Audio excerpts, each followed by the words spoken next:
Hello and welcome to Access Paranormal. And again, it's me and James.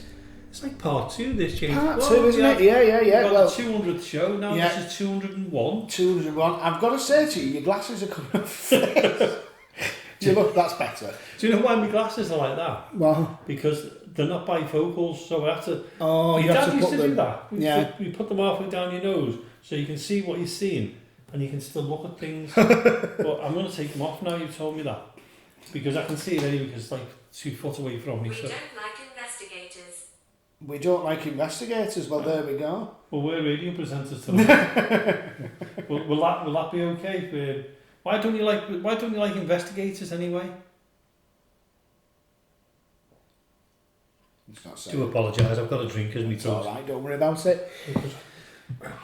So yeah, part two, James, to part the Access Paranormal show. Yeah, we've just recorded the 200th show. We have, which is very exciting. And we thought, why we've been allowed to record tonight in this old, slightly spooky house, that we'd record a bit more, and we'll see. We've got a few. You should dig here. You should dig here. I don't think the owners would. They won't be very happy we started digging up. Yeah, just to explain to people, we've got the spirit talker on. We thought we'll put the spirit talker on in here and see what happens. And some of the strange things before the show started, we had what is it? She will touch you on my stomach. We've got the just to say where we are. We're in the dining room of the house. There's a lovely big fireplace behind you there, isn't it? It's very nice, isn't it? It seems not on. We've got the K2s. We've got K2 in the on an object in the corner with a cat ball. We've got K2 with the Ouija board. We've got another one in the door and one outside the door, and the spirit I'm from ancient times. From ancient times. So that's going, but we thought we're going to have a chat about a few things, but we're also going to call out as well and see if we get anything. The same as last week. Yeah. Really. Yeah. And the shows are pre-recorded, so we're Well, we're in it. But it is. We will say it is really windy out, isn't it? You can hear it, so you can hear it rattling a little bit. So there's been a few noises we heard in last week's show, but when we've checked it in between, it is definitely the wind. I love the way we say it last week's show. We're still in the same day. We're still the same day. Yeah, but we did go in between the recordings because you've had a drink and I had a cup of tea.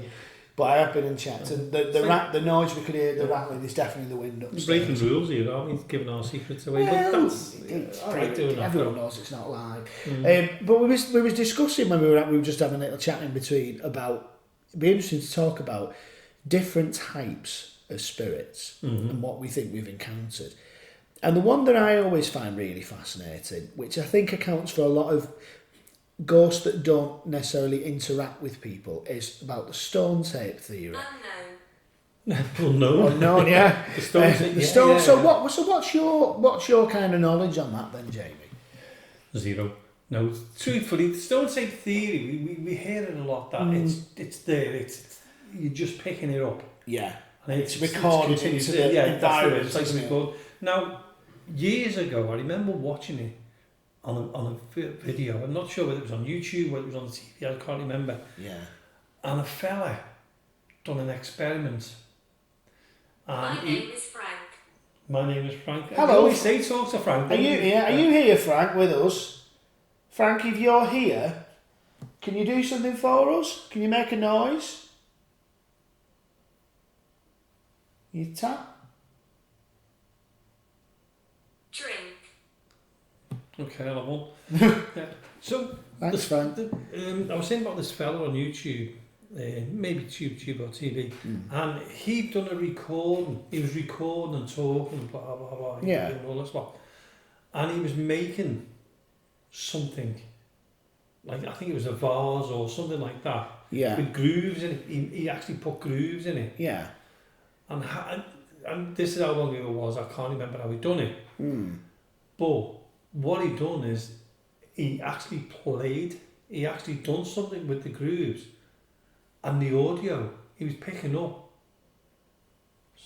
the audio what he'd recorded. So almost like a record. Like a record. Yeah. But this was in a pot. Wow.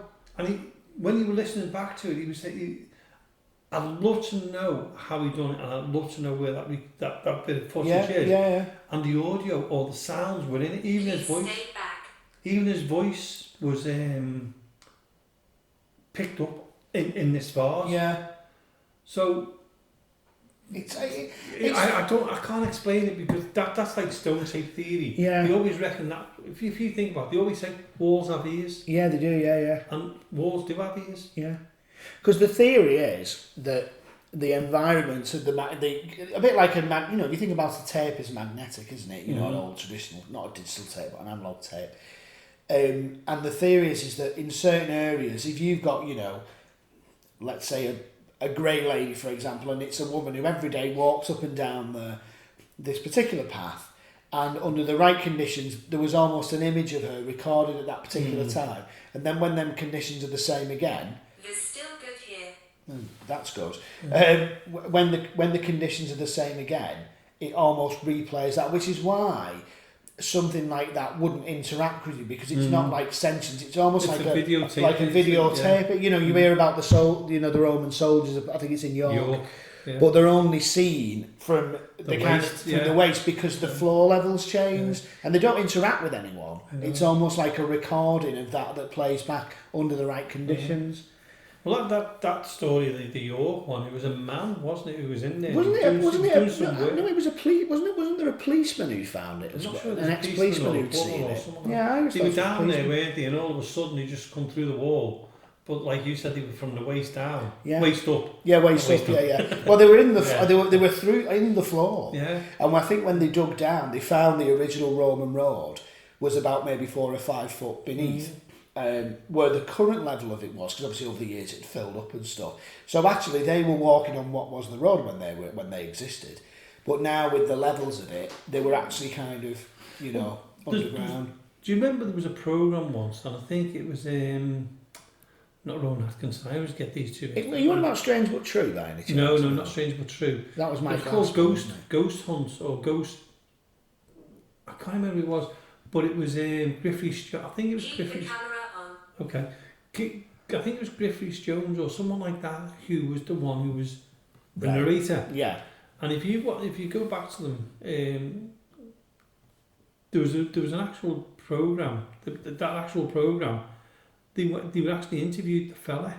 Right. And the fella went back and he talked them through that York. So you hadn't seen it. It was called Ghost. It was a series what was on years ago. Yeah. I think it was called Ghost Hunting or Ghost Hunters. So it was talking about to people about their experiences. Yeah. It's fascinating, isn't it? Well, yeah. It's got another one. That's the one that's just come up with. Yeah, they just shut down. There's quite a lot coming out. There is a few, isn't there? Yeah. I find it fascinating that because I think it probably accounts for a lot of if it's true, a lot of alleged sightings of people that when they said that they see something that just goes through a wall and stuff like that. But it didn't even seem like I was there. I think that is very much definitely a stone tape kind of apparition of things. Yeah. I saw a documentary. I was watching it I was watching it, not the original one, but a kind of follow up thing of it on YouTube the other night, and it was years ago now, and it must have been maybe like the late 90s or early 2000s. And on it, they interviewed a guy who was in America, and he'd been to do some, and it's genuine, I have to show you this, one of the creepiest pieces of investigation footage that I've ever seen. It's absolutely remarkable. So the guy was in America, and there was a mansion, I think it was called the Greencastle Mansion, and it was derelict. And him and his friend had gone up there to explore it. I don't necessarily know, I can't remember whether they were doing it for just to explore the building or whether it was actually they were doing an investigation, but I don't think they were, I think they just gone up. When they arrived there was a lightning storm, and as you can see on the video footage, the lightning flashing and everything. I'll have to show you this. And then when they went in there, on his camera, and they weren't digital cameras, they were film cameras, but obviously at that time, with actual film in them.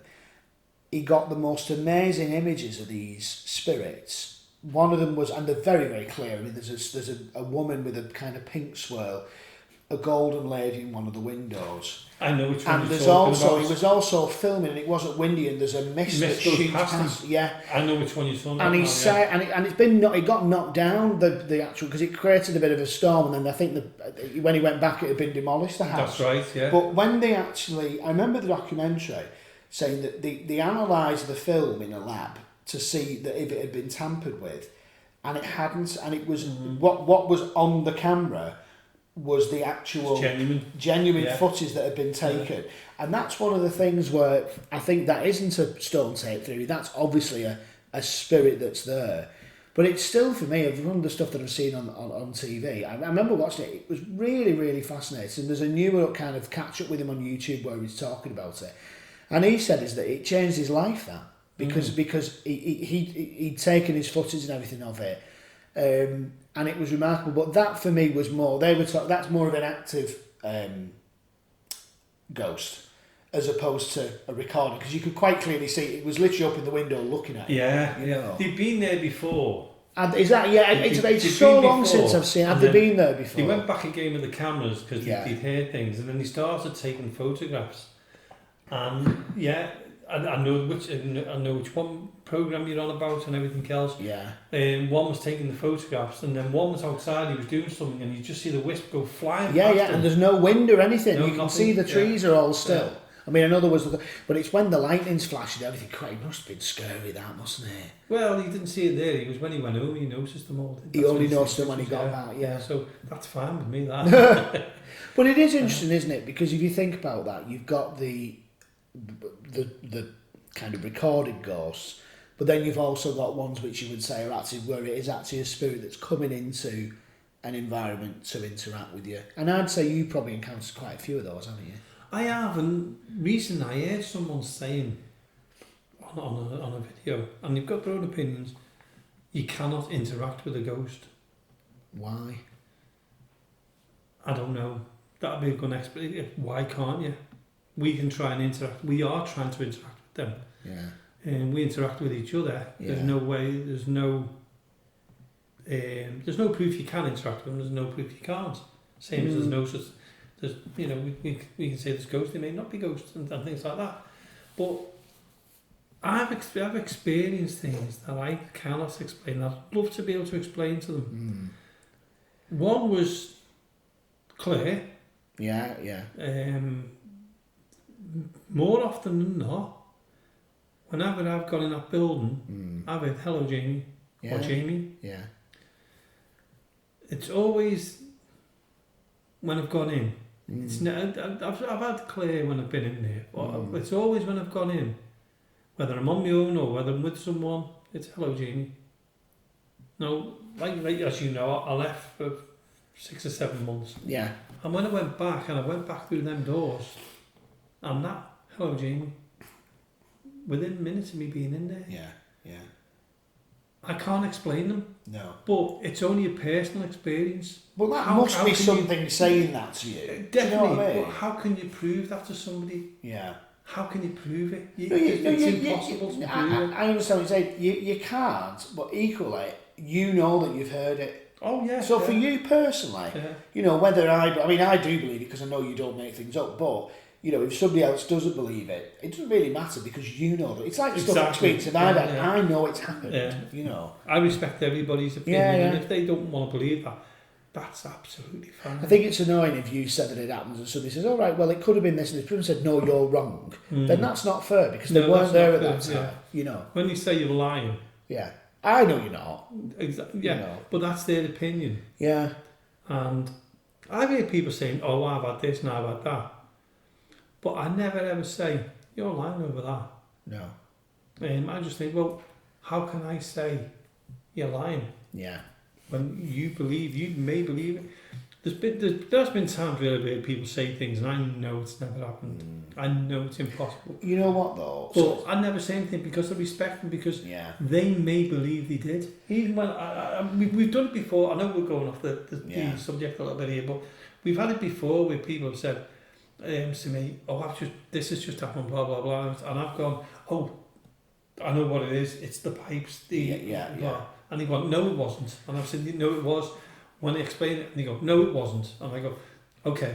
Well, yeah. I just leave it there because I think, well, if they believe it, who am I to question that, really? I was just trying to put a logic to it. But if they want to believe it, who am I to tell them not to? No, I agree. I mean, I think I've had this conversation with you a number of times and other people who do this, is that, you know, I've been interested in this for years and you have. And I'm certainly not in any. I would never turn around and say, "Oh, I'm a medium" or whatever, because I'm absolutely not. But I do think the more you do, if you're open-minded, I do think you become more sensitive to things. I definitely do. I fully agree there. I definitely do, because it's like now, if I think it's if you're in the mode. I always say in the mode. So, for example, if I'm just doing my normal stuff, like you and I, we have lives and we do this and we're interested in it, but it's not just. Our lives don't revolve around this. No. It's something that we're interested in. Mm-hmm. So 99% of the time, if I'm working or whatever, it's not even in me mind. But when we start talking about it, we go into that frame of mind, I do think that the perceptions that we have, this is only my belief, but we become more aware of the environment around us. And I think when you've been doing it a long time, you know, we can go out somewhere and I might say to you, there's something in that corner and I feel like it's this. Now that feeling, that what'll happen is with that is I'll get a certain feeling and in my mind's eye I'll almost get an image of what I think that thing might look like. Now, it might not look like that, but that's only come through my time of doing it, where I've kind of, I know that when I get a certain feel, it generally means a certain thing. And I think you've got that as well. Exactly. You know, and it's not saying that we're psychic or medium, because I'm not turning around saying, it's such a body who died in whatever. But I'm certainly saying that I think I know that there's something there. But if you think about it this way as well, in real life, we go into jobs. Yeah. And we'll learn in the process. Yeah, of course we'll go along, yeah. We'll learn in the process. You don't just walk in and go, yeah, I know what I'm doing. Yeah. Some people may do, you know. But you can't go in really and think, I can do this on day one. Because you've got to learn the process, you've got to learn what's around you, you've got to learn... It's like me, I mean, you've got a computer, I've got a computer. If I go on your computer, I've got to learn where things are. Yeah, of course you have, yeah. You've got to put things in place. Yeah. And I think it's the same with the paranormal. Yeah. The more you do it, the more you get more experienced, the more you become more sensitive to it. I agree. And that's how I think it is. It's like, it's a job. Yeah. It's a hobby, but it's a job you learn. You become used to it, don't you? I've learned from you, you've learned from me, I've learned from other people, and that's what you do. It's like going to university. Yeah, no, absolutely. You learn off. But how many times have we been in somewhere where we've gone, the atmosphere's changing here? Now, and we all say it at the same time, right? And I think that's us, because we're aware, because we've become more aware of it over time, we kind of pick up on that. It's like when I was recording the show, and I in my mind I'm thinking, I know something's just come in here, and then I suddenly got goosebumps. I don't know how I know it, but I do. But I'm not saying I'm I wouldn't turn around and say I'm a medium, because I'm not, because I can't turn around and say there's so. And my view on it particularly is with me, and I've met some fantastic, as you have as well, people who've been really said things that are amazing, which even with our sceptical minds, the stuff that they've said that I can't. I think you've not cold read that off me. You've come up with a name there and told me something which I haven't told you. But what do you think about using a medium on a paranormal investigation? What's your opinion on that? Don't take me down that road. No, you can be honest about it. It's only your opinion. With our group, we had a medium. Yeah. Liz. Yeah. And Liz knew my beliefs in that. Yeah. And she respected, like I respect Liz. She Yeah. was a medium. I'm not a big believer in mediums. Yeah. And I know there's genuine people out there. It doesn't mean that I'm not open to that. It's just that I find that there's a lot of charlatans. Yeah. And you've experienced them before. I've seen them. Yeah. I mean, I can tell you one which was the most hilarious. I mean, I won't go through the whole story, but I had a medium who told me he was the greatest medium I'll ever meet. Oh, right, well, that's it's a very high opinion of themselves, isn't it? Yeah, I'm the greatest medium. Don't tell me, I'll tell you. Don't tell me, I'll tell you. And I was taking people on a walk about and explaining things. Don't do that. I'll tell you, you tell. And it went on and on. And it was getting a bit of, you know. Anyway, I was down in the cellar and he come down and that. And as we were walking down to the cellar, I got talking to some lady and I was saying to her, you know, oh, this, blah, blah, blah. And I told her this little bit of story. But I whispered it to her. Right. And this medium Yeah. was about 20 foot in front of us. Well, as you know, in pitch black in the dark, whispers get over. Yeah. So I told this story, which part of it was true, 90% of it was false. Anyway, we were in the investigation downstairs and he came down and he started telling the story about, I'm picking up this, my guide is telling me this, my guide's telling me. And he turned to me and he said, right, I'm going to ask you some questions, I want you to answer them. Okay, yeah. Is there a dog here? Yeah. Is there I don't want to give too much away because people are going to go to it. Yeah. And he was 100% correct in everything. Right. What I told this person. Right. Okay. And as we were walking back up the stairs, he disappears. He said, I've got to go upstairs. Okay. And off he goes upstairs like that. And this woman gives me a nudge like that. And she went, what you told me was all fake, wasn't it? I said, most of it, yeah. And she turned around and she went, and he's supposed to be the best medium ever. And I went, I rest my case. Yeah. But I only done that because he was so cocky and so blatant that he was the best. You proved it. And I proved it wrong. You proved it. See, my thing... If he'd have sat around and said, I'm good at my mediumship, I'd have respected that, said, okay then. But he was so bolshy and so arrogant. Yeah. He got my back up. The thing is as well is that, like, you know, I've had readings with some mediums before, and there's a couple of them who have been absolutely, humble, just and some of the stuff they've said. I mean, one in particular, you know, some of the stuff she said to me, and it wasn't just kind of, you know, I'm feeling that, you know, someone who passed over with, you know, cancer or whatever, which everyone can associate, you know, that kind of cold reading thing of getting you to answer the question without you realising it.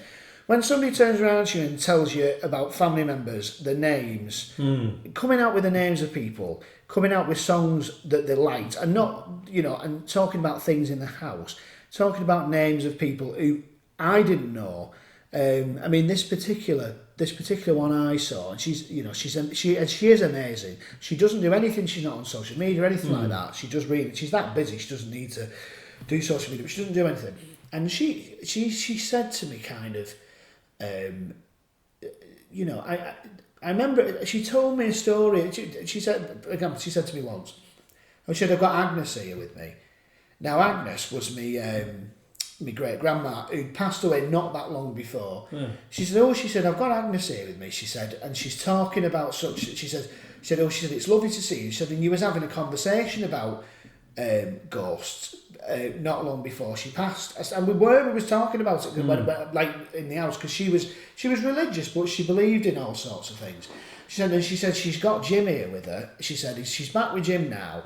She said, and he's very proud of you. He never met you, but she said he's very proud of you because you're named after him, which her husband was James or Jim, and I was named after him. She said, and he said he's shown me that he was blind, and he was blind. She said, and also she said I feel like he was in the army, but then was he a milkman? I was like, yeah, he was, yeah. And she said something to me here. She says, your gran says, do you remember her telling it? Do you remember her saying about how she used to tell him what was happening? He was a big Liverpool fan. She used to tell him what was happening in all the football because he couldn't see it. And some of the stuff she was coming out with, and then she was about other family members, names. She said to me at one point, you know, that she was coming out with names of me, other grandparents. And she said to me, you know, about me great granddad, who my nan, another nan of mine's dad, was a miner. A lot of my family went to sea from Liverpool, but the other side were from kind of Wigan Coalfield. And he was a miner. She was saying about him playing in the colliery band, which he did. She said, he says to tell your nan to show you the thing that she's got of these when you go back.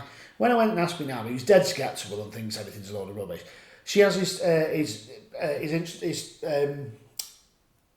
it's something from his music stand from his when he used to play in the colliery band, and the stuff she told me, Jamie, I sat there and I didn't say anything, and I've recorded it because I asked her if I could, and she said that was fine. Cranky knows where the recording is, and listened it back afterwards, and it was amazing. I can, but then I've had other ones, as we've all done it before, where I can do it with you now, where somebody has said to me, oh, I'm sensing that, is there can I ask you a question? There's a lady coming through here, an elderly lady. I feel as though she was, when she passed over, she was quite ill. She had a lot of problems around her chest area. I'm getting very kind of grandmotherly vibes. Does that make any sense? And if you then go, yeah, does yeah, because I'm feeling that. It would be a and I've had that before. And I might have told you about this one. I had an argument once with somebody who told me that I had a relative who died on the Titanic. Now, you know me, and you've been to my house before, and my big hobby is maritime heritage and history. And my house is, I love all maritime stuff. And I've got a model of the Titanic I showed you as well, which I made, and I'm very interested in it. And I've got all my family history. Now, if anyone was going to know about a relative who was on the Titanic, I would know about it. And I said to her, I'm really sorry, but we definitely didn't have, I definitely didn't have any relatives who were on the Titanic, unless they were incredibly distant. I said, but nobody, nobody was. No, she said, it is. I can see Liverpool, I can see this. And I can see, she said, I can see him getting on the Titanic in Liverpool and things. And first, the Titanic never sailed to Liverpool because it sank before it had the chance to have a visit.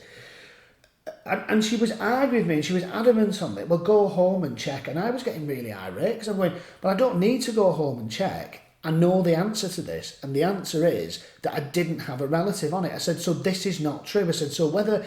She said, well, this is the information I'm getting. I said, well, wherever you're getting this information from, whoever is telling it to you is lying to you because I haven't got that relative. And she was adamant about it. And then she kept on saying to me, go home and check it. And I don't need to go home and check because that's just trying to push the issue off.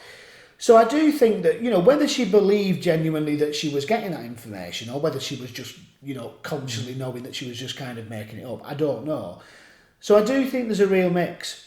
Yeah. You know what I mean? I think the But there's definitely people, Jamie, and who I've met, and as I say, a couple of them, and who have really, really convinced me and said things that I can't... No matter which way I think about it, figure out how they came up with that information. See, I'm sure there is, but because of the number of charlatans, I mean, I've said it hundreds of times. Years ago, to find a medium was very difficult. You had to go to a friend of a friend of a friend of a friend, church or whatever, and things like that. Now, you can pick one up on probably on eBay. Well, there's loads. Do you know what I mean? Well, there's loads on Facebook, aren't there? Yeah, and things. I'm sure there is people out there, but I've never ever had a reading. Yeah. Where I can say, I believe you. Yeah, but I mean, you know what? As I say, that one I was on about that lady I went to see, that was amazing. There's a couple of other people who have seen, and some, so a couple of them who I know. And they don't know me in a context to come up with some of the stuff that they have done, and they've been really good, and I do think that they've certainly got a gift as well. But I have met a lot. I've seen it, and you've seen it I know we talk about Mill Street a lot, but when we go to Mill Street, and how many times have we said when they come in and they talk about certain spirits, they are the ones in the public domain. Mm-hmm. I'd love somebody to come in and say, there's something in here that's crawling around the floor. Mm. Because the things that we've seen and we've experienced that aren't in that thing. But the funny thing is let's go back to we talk about Mill Street a lot, and I said it in the last show. We've been there that many times. We know about it. And as you walk into Mill Street, there's a corridor to your left. As you walk in the main entrance, it's called Burma Road. Yeah. And on the notice board there is, I don't know whether it's still there now, but there's all the history of a fellow called Peter Crompton. Yeah, there was. Yeah.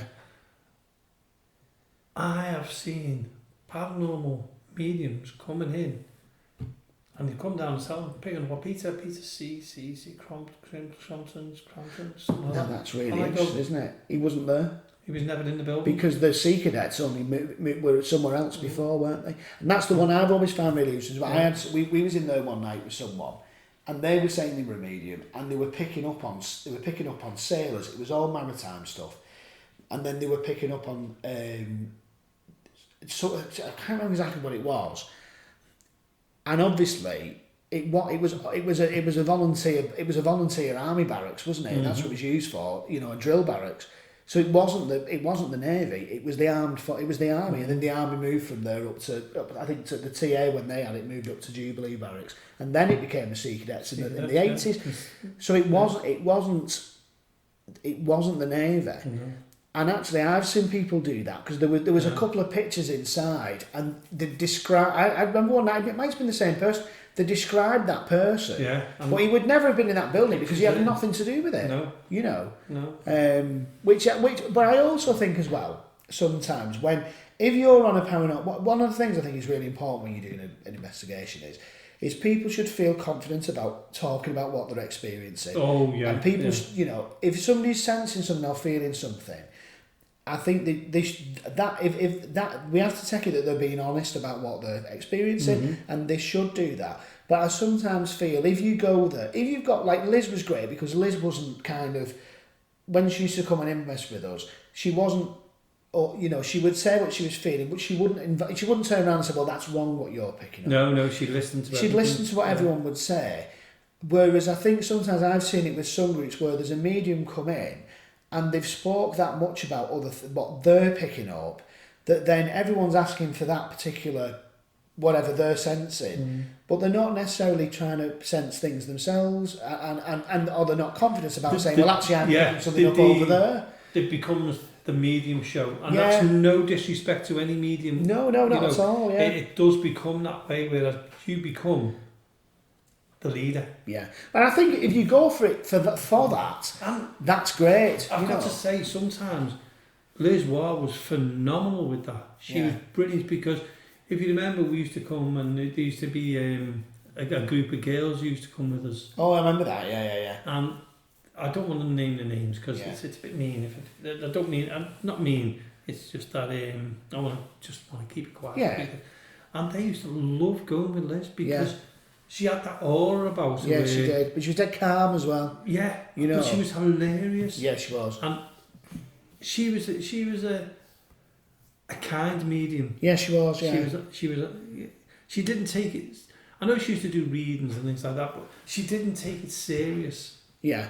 In a way that a lot of people do. I'm the best medium you'll ever meet. She never ever. No. I'm a medium. So what? But it's like I said to you that, you know, the one who I had a reading off was.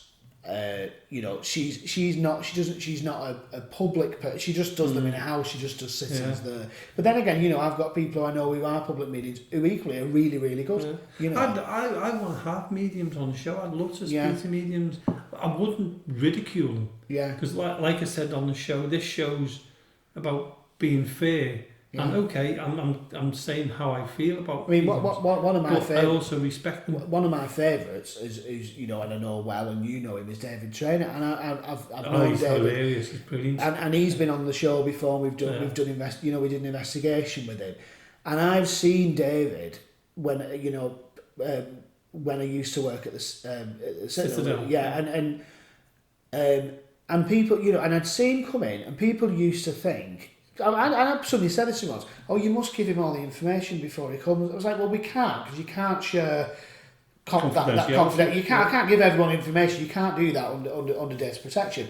But equally, David used to come in, and he'd go and he'd go into the dressing. He'd arrive maybe about half an hour before, go and sit in the dressing room, and you know, and we'd just have a bit of quiet time, and then he would come on stage. And what I loved about him is he wouldn't just, if you ever go and see him and you go and see his show, he doesn't kind of say, I've got such a body coming with me, can anyone identify this person? He goes up to the person in the audience, points at them and says, this person's with you. And goes directly to that person. And then when you see him then, and they can't say, all they can say is yes or no. They don't say anything else, he won't let them.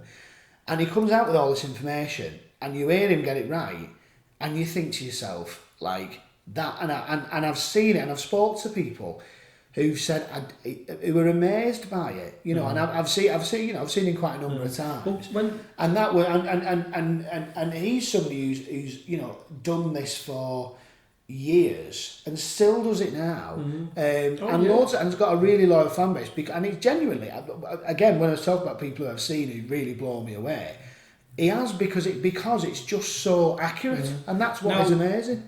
I've met David. Yeah. I've become friends with David. Yeah. And when he came to, it was funny because when he came to Mill Street, Dave, me and John were like, oh, we're going to have to be like this. He's a professional. We're going to have to be very straight and all this stuff. Got to get the show spot on all the time. And he come in and, hello, yeah, it's lovely, isn't he? Oh my God, yeah. And he was a breath of fresh air. Yeah, he is, yeah. One of the loveliest people you could meet. And I can't wait to have him back on the show, to be honest with you. And he said, can we come back and do an invest with you? Yeah. And he did. He did, yeah. We had a cracking time. Yeah, we had a fantastic time, didn't we? So David, if you're listening to this, I'll be in touch with you soon. Yeah. Because I'd love to have him He on the show. He was. And you know, and the thing is as well is that like he's really, he's just a really compassionate person as well. But you know. I've got to say though, when we had him on the show, he wasn't on the show as David Trainer, the medium. Yeah. He was on the show as David Trainer. Yeah. Do you understand? Yeah. He was talking about himself, wasn't he, in his life and everything. Don't get me wrong, and like you said, you know, I listened to you there, and you were saying about the mediums a couple of mediums you've had have been fantastic. Yeah. And I love hearing that. Yeah. Because I'm sure there is. Yeah. But my personal experience, I've never had a medium come to me yet and give me anything for me to believe that. Yeah. I want them to. I'd love them to. And if anybody out there wants to try, they're more than welcome to. And all I would say to them is yes and no. Yeah. I wouldn't give you any information. Yeah. I remember going to a meeting with my mum a few years ago. It was 20 years ago now. Yeah. Lovely lady and everything else. She went in a separate room to us. And my mum went in first. And she went, oh, fantastic. Oh, bright. You never met my mum. Your mum was amazing. But if I said to you, James, I'm picking up a Mary here, she'd go, oh, that was my auntie. Yeah. Oh, she'd automatically give them the information. And my mum's not with, sadly, my mum's not with us now, but she's kind of helping him out there. She's probably going, oh, bloody hell, but that was my mum, do you get what I mean? And I went in after my mum. Yeah. And it was just after my dad had passed away. So you're talking 24 years ago, 25 years ago now. And this woman was giving me all this information and everything else, and everything was correct, what she was saying and that. And I walked out of there and they would have them all saying, what happened, and this happened, and that happened, and everything else. You know, I've written it down and everything, and I was like, wow, that's fantastic.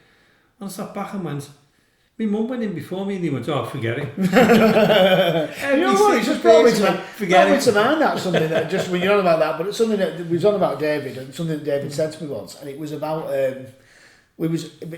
I'd got a new job, and I hadn't told anyone at the work at the time, and he came into me and he went, congratulations on your new job. I was like, I said, I haven't told anyone yet. So we was laughing. It might have been a new job. I can't remember when I was leaving or when I got a promotion. But I remember him saying it to me, and I hadn't actually mentioned it to anyone at the time. But no, and it is interesting. I think I've just got my mind going about, because we had a great night with David at Mill Street because he did come back and we did the. We had the dolls in the cellars. You remember? You know, in the last show you said, you know, name 3 of your favourite times. Oh, that was one of mine. Well, that was my 4th as well. Yeah, that one, because no, it was great. He was so entertaining. Yeah. And sorry, David. Hello. Yeah. Hello. Oh, he's so energised, isn't he? But I think that's great because I think when you go in doing stuff like that, it lifts all the energy up, doesn't it, in the room, and it makes everyone, excited and everything, which is brilliant. I've got to say, and I know you're here, you were nice to me on the last show, so I've got to be nice to you now. Right? Yeah, come on. Oh, for God's sake. When you do an investigation with us and all that, like, you bring the atmosphere up, you are so good at what you do in entertaining, and whether that's because you're in the theatre kind of business. You know, you bring people together, you do the what is it, the protection thing. Yeah. Everybody loves that with you because you bring that theatrical but professionalism. I know. And it's not theatrical where you're acting. No. It's just you are so good at what you do. But you know what I think is that like, and we've said this before, haven't we? That we're ultimately spending a night in a cold, dark room, or as we're going to be in a bit outside, in a spooky, somewhere spooky. And it's got to be slightly exciting, because otherwise you're just in a very cold, dark room. I'm not, when I say it's got to be exciting, I'm not saying that, because we don't fake anything or make anything up or do anything or plant anything or anything like that. But actually, people want to come and they want to experience something, and actually it's exciting that these things have happened. And I think all of that is part of that process that makes it interesting for people, so they do it again. It becomes something that they enjoy. And we had it with Ghost Quest when we used to do the public ones, where we'd have loads of people who'd come and then they'd come again because they enjoyed it. Yeah. Sadly, that it was COVID what killed all that off. Really, no disrespect there, but it was COVID what took everything away in a way, but. We moved in a new direction now. It's not Ghost Quest anymore, it's Access Paranormal. Yeah. We moved in a new direction, and it's great fun. Yeah. Like we say, we go out and we do investigations, we record them. Yeah. I enjoy doing the recordings for the shows. Yeah. I love doing the interviews, and I love doing the ghost ones with the recording and trying to explain to people what's going on so they've got it in their ears. Yeah. I mean, I listen to podcasts, I listen to a lot of podcasts and stories, you do, ghost stories and that, and I enjoy them. Yeah. And Common Mystics. No, I'm not seeing it now. You listen to the show? No. Don't you listen to this radio show? I do. Shame but not on all you. the time. Yeah. Got you I there. have to go back through all 200 of them now. Yeah. I'll take it back. What I said about James now. Also, we've got Common Mystics on board with us. Yeah. And they send us each month. They send us a ghost story. Ah, right. Okay. Oh, yeah. You've told me about this. From the articles in America. Yeah. And the interaction with that is fantastic. I love listening to them because they're so brilliant with what they do, and I'm sure the listeners who have listened to them they're brilliant. And I like that kind of stuff. Yeah. So, and although I do all this myself, I listen to them and I think, wow. And you learn from that again. Oh, yeah, of course you do. And we've said it before, we all learn from each other. And everyone learns from each other. When I listen to them, sometimes you go, oh, that was a bit creepy, oh, that's a bit, oh, and it's just a story, what they're telling us. But it's called the Boo Review. And they tell us the stories from the papers. Yeah. So they're documented. Yeah. And they're great. And there seems to be a lot of UFO things in America from America on YouTube. I've got to say it's something I've never really been particularly knowledgeable. Knowledgeable in that. I think we've done one show on the UFOs. Did you? And it was with I remember that. I remember listening to that one. Yeah. That was with somebody from America, wasn't it? No, it's from Yorkshire. Oh right. I'm trying to think of his name off. I know that thing he talks about a lot, doesn't she? Lynn Murphy. Lynn Murphy. Yeah. I can't think of his name off my head. I just can't think. Russ Kellett. Right. Russ Kellett. And he came on, and that was when we were doing the 2-hour shows. Yeah. We could have easily done 5, 6, 7 hours. Lynn Murphy was like that, wasn't it? Yeah. I think Lynn Murphy was about 8 hours long, wasn't it? Lynn, no disrespect to Lynn. I keep no disrespecting anybody, don't I? But Lynn could start a show, and in show 1, and she could still be talking in show 300 of the same story. Yeah. But with interest, you get what I mean? If you put Lynn on this show about Wepper Park, I could sit back for a month because she's so good at what she does. Now, I wanted to ask you something, because I know we've got, as we always do, gone off at a tangent. We were talking about different types of spirits. That's before. what I like to hear. But the place we're going to go to in a bit is quite creepy. We've been there before. When we've recorded there before, we've had some we had some EVPs. Mm-hmm. One of them is that kind of guttural, which is in the actual. I listened to it not that long back. It is in the recording. Is it? Yeah, and I've got it saved somewhere as well.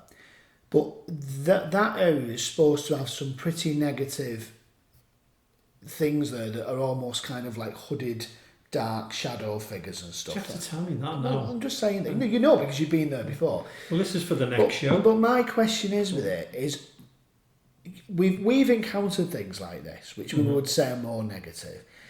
But what do you think they're demonic, as you would say in a kind of traditional sense, or do you think they're just negative entities?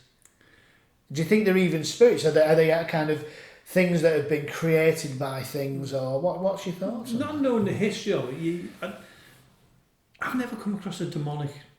But at Mill Street, we've seen that shadow thing that makes you feel really uncomfortable when it's there. But I don't think it's demonic. So what do you think that is? I don't know what it is, but I think it just wants its own space. Because if you think about the barracks, how many people go in week after week after week? It's like somebody coming into your house week after week after week. Yeah. In the end, you think, oh, for God's sake, come on, give me a break. I just want my own space. Yeah, absolutely. There's got to be spirits out there who do not even want to interact with us. Oh, I think there is. I'm sure that 100% there is. And if you're going in their space, you're going to go, give me a break, go away. Yeah. But if you don't want to go away, I'll make sure that you're uncomfortable. See, my opinion on that particular one, and I've encountered other things similar when I've done this before, is a little bit different because I don't think I don't know whether it's demonic or not, but I do feel it's negative because it has an awful stench with it when it comes, like that we smell. Jonathan and I smelled it one night. It makes me feel really uncomfortable and cold, and it's definitely got a negative. Is that in that end room? It's in that end room. Now you won't even go in that end room. No. It's in that end room. Sometimes it goes into the middle room, sometimes in the boiler room as well. But it's also, I've also seen it when you go into where the accommodation block is, on the very top floor up there in that top room. That's where I've seen it too. And I saw something go across once, and I've certainly felt its kind of energies there. And I do feel sometimes when we go to places, there are these things. But my question, I suppose, is it a spirit of somebody who's deceased, or is it something more that's kind of used like an astral entity or something like that, that is drawn there because it energises itself off people asking out the fear, everything such as that? Do you see what I mean? Yeah. So maybe it's because there is so, as you said, there's so much. For example, I'm using Mill Street as an example because we're talking about it, but because there are so many groups going there, and then they're getting scared and they're getting feared. Maybe that is it drawn there because of that, because it energises itself off it. So it's more of a kind of an astral entity, an entity, if you like, rather than an actual you or I in a spirit form. What do you think? Well, if you think about this, there's such thing that there's. I find it difficult to understand. There's time travel. Yeah. From one time to another. Yeah. We might not be able to do it, but can spirits travel from one time to another? Because we, as a paranormal investigator, we've picked up people from the 17th century. You've picked people from the 18th, the 1800s, the 1900s, the 1950s, the 1920s. We've picked them up. So if they've died in like 1800, we're now in 2024. Yeah. How can we pick somebody up from the 1800s? They must have had to travel through time to come to us. Or are they going with the time? Going like with the time and they're coming in. I mean? Yeah, no, absolutely, yeah. I can't get my head around people from the future coming to us. No. How can you have a future when it hasn't arrived, when it hasn't been there yet? Like tomorrow's the future. Today's, as it happens, and yesterday's the past. Here's a bit of a paradox for you. Somebody said this to me the other week, right?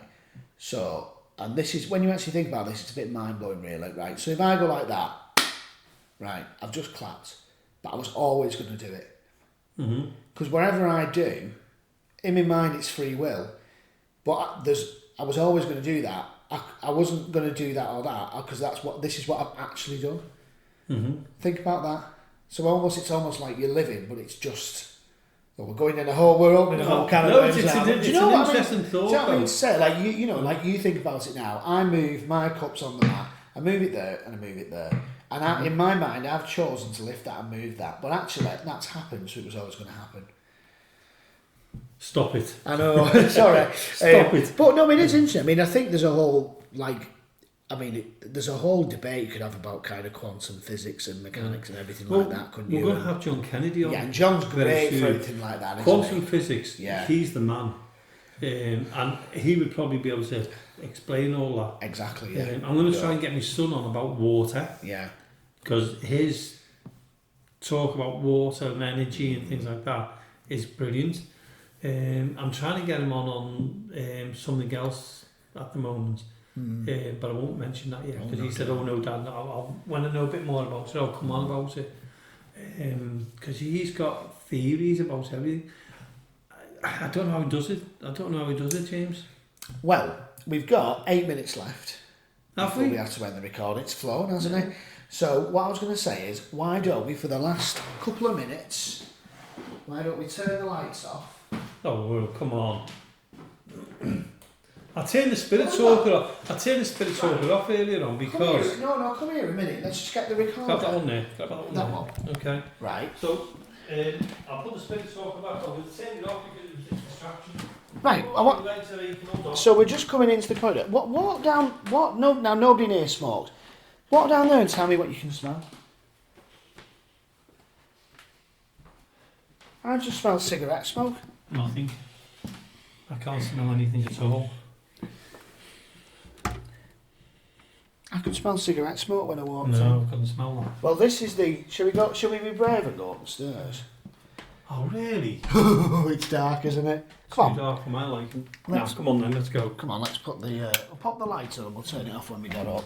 Little story about them cat balls, James. I was getting to where we're going. Yeah. When we were in Mill Street, me and Jonathan put some cat balls on the balcony Yeah. one night, and we were down in the main hall. Yeah. So I decided to do a call out. And I went, tell you what, there's a few police outside, Jonathan, there's flashing lights everywhere. Was it the cat It was balls? the cat balls on the main hall, on the balcony going off. Oh, was it? We actually thought it was, I thought it was the police. Right, let's see if we can... So it's dark, isn't it? I'm right next to the door here.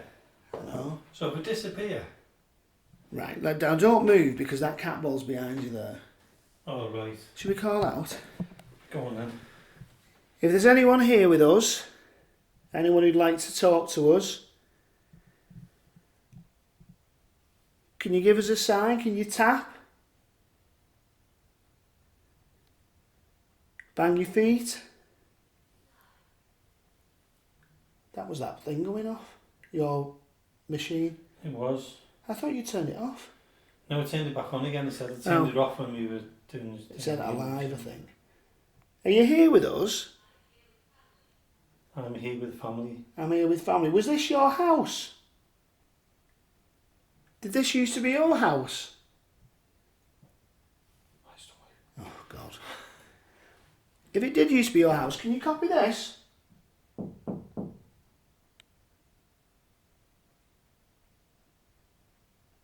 you want to ask Jamie? I've never been here before. So, if you can make yourself known, could you tell us your name? Or how many of you there are around?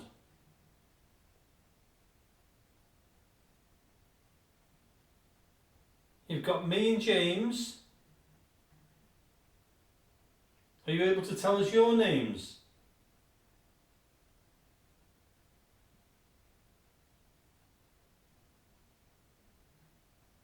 Do you know any history about this house, James? Or... So I know it was built in 1883. Yeah. And it has been done up. But it's still, basically, it's been refurbished, it's still the original. And I believe, from what the people were saying to me about it, was, these are kind of, they were more kind of, if you say middle class houses at the time. But what I find amazing, it's like when we sat down there before in that middle room, you think about it with that history to it, there's been people sat in there in the Victorian times. That fireplace behind where you was would have originally had a range in it. It's open now. Wow. And people would be, when Queen Victoria was on the throne, people were sat in there in the First World War. People were in there, did somebody live here who had to go to the war? The Second World War, the amount of history and everything that's been in this, in these walls. Can you? When the fact that there would have been no bathroom, it would have been an outside toilet. Like the people with the clothes that they wore when they used to get up in the morning. When you actually think about that, it's fascinating, isn't it? And how many families lived here? Well, yeah, I mean, I wouldn't know. I'd have to ask them if they know to find out. That'd be interesting. But it's. But I do say, I've got to say, even though they have said there is a a presence sometimes. It's dead. It's got a lovely feel to it, I think. Like, it's not hard, scary at all, is it? No, when you turn the lights off before, it was totally... Yeah, it's black, but now our it's- eyes have adjusted. Yeah, your eyes have adjusted. But the interesting thing is that what I've noticed when I came in is that actually the layout of it is dead similar to when you go into Mill Street, I know. isn't it? We Yeah, better go back it's out because I think our time's running out. it is. I think we might be on our time. We might start going off in a minute. I'm sure Neil will give us a little bit of overtime. Sorry, Neil, if you have to. Neil is the... I was just going to say the cat ball's going off then. I've realised you're carrying the blowing thing. Oh wait, let's see what the thing said. Oh, that's yours? Yeah, no, that's fine. 2 minutes 38 left. Oh, that was good time, What's the It thing said? Noise. Noise, Nana, it's them. They're shouting out. Well, we are shouting out. with family. Why? Hmm. Said why? You must go quickly. Right, well. Well, why were we upstairs when we read that? Right, well, you've got 2 minutes left, Jamie Williams. 2 minutes. Doesn't time go quick? I know. That was like last week's. It just went gone like that. Massive. But yeah, well, what we're going to be doing from here, we're going to be going out and doing a proper investigation We're for off, next aren't week's we? show. Yeah, exactly, yeah. I can't believe you've been on 3 shows in a row. Well, you know what? It's good fun. And the good thing is it's still windy, but it's not raining. And it's gone down now as well. Because when we started, She's here. she's here. She's here. Hello, whoever you are. Do you know when she said that then? I've just gone Have you gone really cold? cold right across my back, yeah. But that could have been because Oh. I've just come into the room and it's gone a bit chilly. Are you here with us? Dark entity here. Oh, right. Well, that's Maybe. nice. Dark entity, yeah. Are you here with us? Can you tap on the wall? Knock on the table for me.